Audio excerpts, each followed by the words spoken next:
नमस्कार। बुलेटिन में आप सभी का बहुत स्वागत है। आपके साथ मैं हूं दीपिका और इस वक्त की बड़ी खबर का रुख करते हैं रायपुर से, जहां पे दो नक्सलियों की गिरफ्तारी पर बड़ा अपडेट निकलकर सामने आया है। यहां पे जग्गू कुटसाल और कमल पर 13 लाख रुपए का इनाम था। रायपुर के चांगोर भाटा इलाके में रहते थे दोनों नक्सली। किराए के मकान में सोने के बिस्किट और नकदी बरामद कर दी गई है। मजदूर बनकर 3 महीने से रायपुर में रह रहे थे दंपति।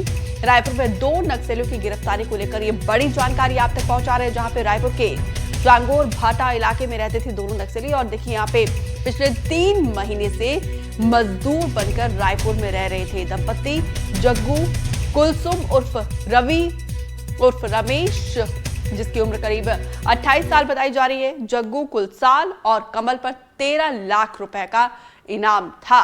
और ये देखिए पिछले 3 महीने से रायपुर में रह रहे थे मजदूर बनकर। ऐसे में बहुत सारे सवाल खड़े उठते हैं कि ऐसे ना जाने कितने और नक्सली होंगे जो यहाँ पे सामान्य जीवन जी रहे होंगे,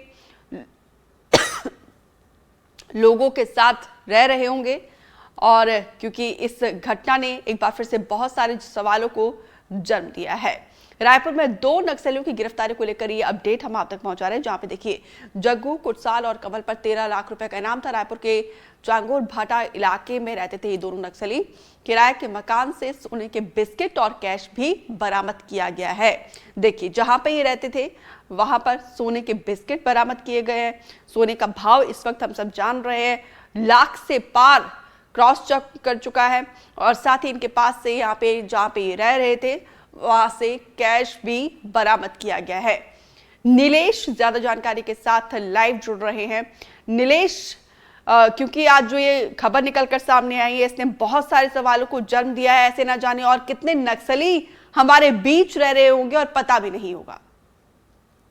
देखिए, वो भी 3 महीने से रायपुर के उस घर में जहाँ जिसकी तस्वीरें अभी स्क्रीन पर दिख रही हैं, उस घर में रायपुर में 3 महीने से रह रहे थे। लेकिन उसके पहले रायपुर के ही अलग अलग इलाकों में, चाहे वो रायपुरा हो या उदला हो या सरोना हो, वहां पर रहे। और इससे पहले भिलाई दुर्ग में भी रहे, ऐसा खुद पुलिस मान रही है। तो ऐसे में ये एक बड़ी बात यह है कि एक ऐसे नक्सली जो इनामी नक्सली हैं, लगभग दोनों पर अगर मिला लिया जाए, एक पर 8 लाख रुपए और एक पर 5 लाख रुपए का इनाम था। जग्गू पर 8 लाख रुपए और कमला पर 5 लाख रुपए का इनाम राज्य सरकार ने घोषित कर रखे थे। यानी कि लगभग 13 लाख के इनामी नक्सली अगर शहर में हम आप आम लोगों के बीच में रह रहे हैं। जैसा कि बातचीत में जब कुछ लोगों से, हालांकि ऑन कैमरा तो लोग बातचीत करने के लिए तैयार नहीं थे, लेकिन ऑफ कैमरा जो बातचीत हुई थी, जो आसपास रहते थे, उनका ये कहना था कि सुबह नियमित रूप से अपने काम पर निकलते थे, देर रात 7, साढ़े 7, 8 बजे ये वापस आते थे, घर में ही रहना होता था। किसी को भी कोई शक ना हो, इस वजह से ज्यादातर लोगों से ना तो दोस्ती ना तो बातचीत, जितना जरूरी है उतना ही बातचीत करना। और लेकिन इस बीच में जब एक कॉल इनके पास आया जो कि नक्सल लीडर का किसी का बताया जा रहा है, और वो ट्रेसिंग मोड में था पुलिस को और एसआईओ को, फिर उसके बाद ही इस बात का अंदाजा लग सका कि ये जो सस्पेक्टेड नंबर है उससे अगर कॉल कहीं आ रहा है और वो लोकेशन रायपुर है, तो उसके बाद फिर जांच पड़ताल शुरू की गई। फिर एक और जब इनपुट निकाले गए तो पता चला कि मेकाहारा में ये दोनों इलाज करा रहे हैं।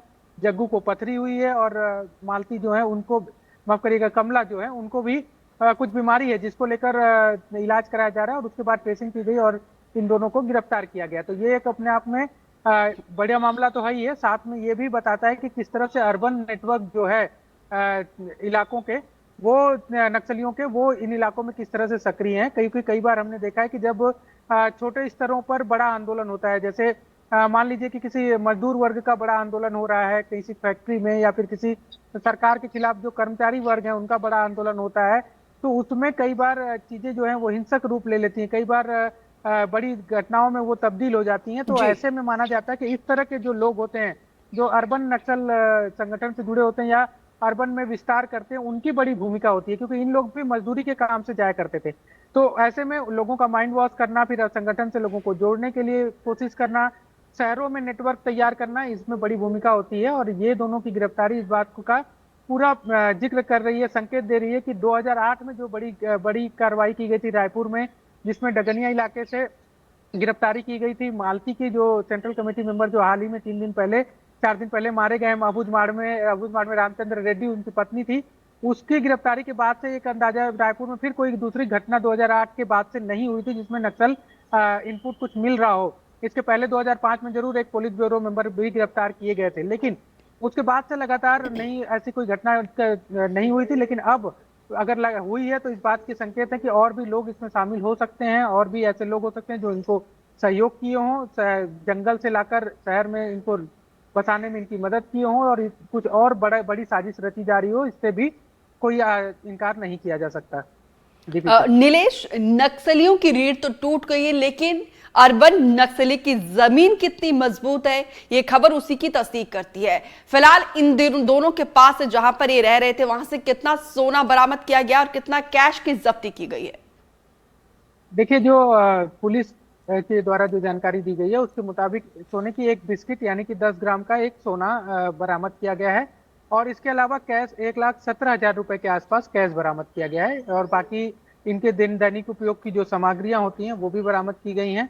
चर्चा इस बात की थी कि क्या इनके पास हथियार भी था कोई, और हथियार भी क्या जब्त किया गया, तो इसको लेकर अभी कोई स्पष्टीकरण नहीं दिया गया, स्पष्टता से कोई बात नहीं रखी गई है। बताया जा रहा है कि हथियार जैसी चीज बरामद नहीं हुई है, लेकिन इसको लेकर कोई आधिकारिक बयान नहीं है। जो बड़े पैमाने पर जो जब्तियां हैं उनमें बड़ी बात यही है कि एक सोने की बिस्किट, और दूसरा जो है वो 1 लाख रुपए से अधिक कैश। अब मजदूरी करने वाले व्यक्ति के पास 1 लाख रुपए से अधिक का कैश और उसके अलावा सोने की बिस्किट बरामद होना, किराए के मकान में रह रहे थे इन लोग, ये भी बड़े सवाल खड़े करते हैं कि इनके पास पैसे भी पहुंच रहे हैं। बिल्कुल। और उस पैसे का उपयोग किस लिए किया जाना था, ये भी एक जांच का विषय है कि 1 लाख रुपए से अधिक का कैश जो बरामद हुआ है उसका उनका उपयोग क्या था। क्या ये सिर्फ इनके अपने खर्च के लिए थे, या फिर कुछ लोगों को इसमें जोड़ने और उस पर प्रचार प्रसार के लिए इसका उपयोग किया जाना था, ये जांच का विषय है।